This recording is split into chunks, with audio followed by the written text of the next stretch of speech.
राजीव रोहिला जी, दिल्ली से। जोर से बोलिए, हल्ला करके बोलिए ना, बोलना हाँ कर रहे हैं।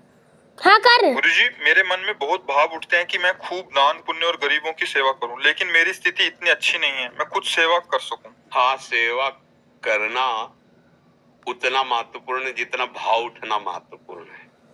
समझ रहे ना? आपके अंदर जैसे भाव है कि ऐसा ऐसा करूं, ऐसा ऐसा करूं, आपकी उन्नति हो जाएगी।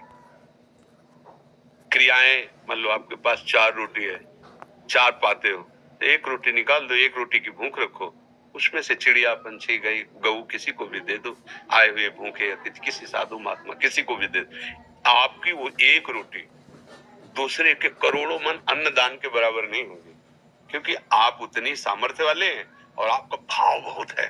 बस वो भाव काम कर जाएगा। समझ रहे?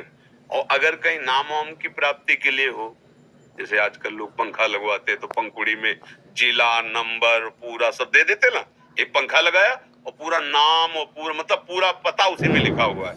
ये सब केवल मलिनता है, अहंकार की मलिन। ये सब नहीं, अपने पास है उसी में से हम 4 रोटी है, 3 में काम चला लेते, 1 रोटी में आधी रोटी पक्षियों को डाल दिया, आधी गौ को पवा दिया, कभी किसी भूखे को पवा।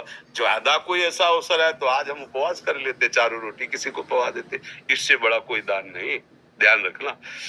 एक बार एक मुदगल नाम के ऋषि थे, वो सीलोंच वृत्ति से जीते थे। सीलोंच कहते हैं, ये शास्त्रीय शब्द है। जैसे किसान अपनी फसल काट ले जाता है, फिर जो बालियां और दाने पड़े रहते हैं उसे सीला कहते हैं, सील। और बाजार में जहां अन्न बेचा जाता है वहां से सब उठ गया, अब जो दाने पड़े रहते हैं उसे उंच कहते हैं। सील और उंच, इन दोनों वृत्ति से वो अन्न इकट्ठा करते थे। तो बड़ी मेहनत के बाद मान लो 15 किलो लगभग हुआ, इससे ज्यादा नहीं, क्योंकि किसान तो सब अपना ले गया। अब जो एक बाली एक दाना ऐसे पड़ा खेतों में वो बिन लिया, बाजार उठ गई, जो दाना पड़ा है वो बिन लिया, और उसको भुनवा लेते थे और उसका बस सतुआ बना लेते थे और उसी से जीवन काटते थे। रात दिन भजन तपस्या और उसी को पाते थे। पर उनका ये नियम था, अगर उनके पास कोई आ गया तो भूखा नहीं जाने देते थे।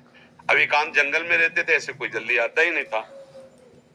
एक बार उनकी परीक्षा के लिए ऐसा हुआ कि आगे एक ऋषि रूप में बैठे, सब सतुआ पा गए पूरा। उन्होंने एक बार भी नहीं रोका कि मेरा क्या होगा, और पानी पिया, मुंह पूछा, चल दिए।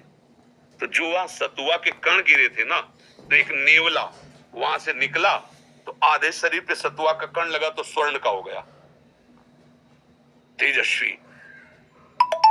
राजसूय यज्ञ जब युधिष्ठिर जी की हुई तो वो ऐसे से घूम रहा था जहां सबको पवाया गया। फिर भगवान श्री कृष्ण और अर्जुन युधिष्ठिर जहां बैठे थे वहां से निकला और कहा, ये मुदगल ऋषि की सतुआ यज्ञ से बढ़ के नहीं है, राजसूय यज्ञ हुआ। तो भगवान ने कहा, ऐसा क्यों तुम कहते हो?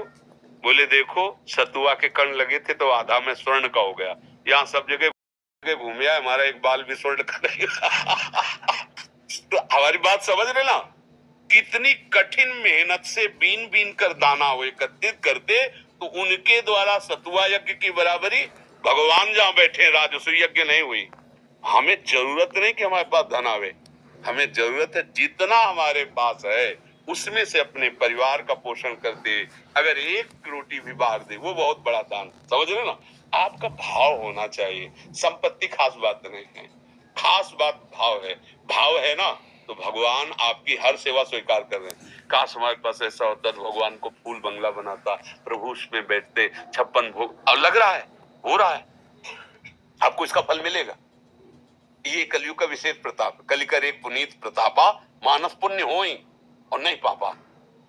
तो इसलिए धन की आकांक्षा तो मत करो, पर भाव जो है उसमें जो है उसको सुरक्षित रखो, ये आपको लाभ प्रदान करेगा।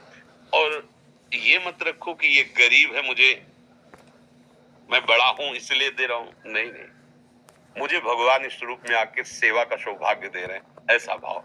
और धनी है मान लो ऐसे, अच्छा बांट दो इनको, तो पुण्य तो मिल गया, लेकिन जो उसका लाभ मिलना चाहिए वो नहीं मिलेगा।